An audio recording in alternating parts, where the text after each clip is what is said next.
My name is Peggy Williams. I'm with Queen Catering, and today I'm here at the Flint Power Squadron, and I've been asked to incorporate the Faygo flavor pops.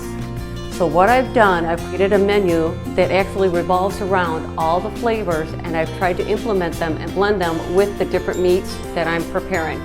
So I did a roast beef with a rock and rye.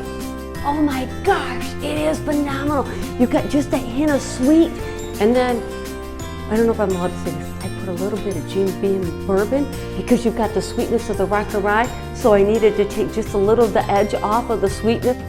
I did a cherry, actually it's a red pop because your red pop's got a cherry flavor, but I actually implemented raspberries to the chicken. I did orange glazed carrots. I did your ginger ale glazed roasted potatoes. Then the cupcakes I had a blast with, because the cupcakes I did an orange with the chocolate cupcake. Then I also did a root beer. I did a grape with a vanilla, and I did a cream soda. It was an absolute blast cooking with these.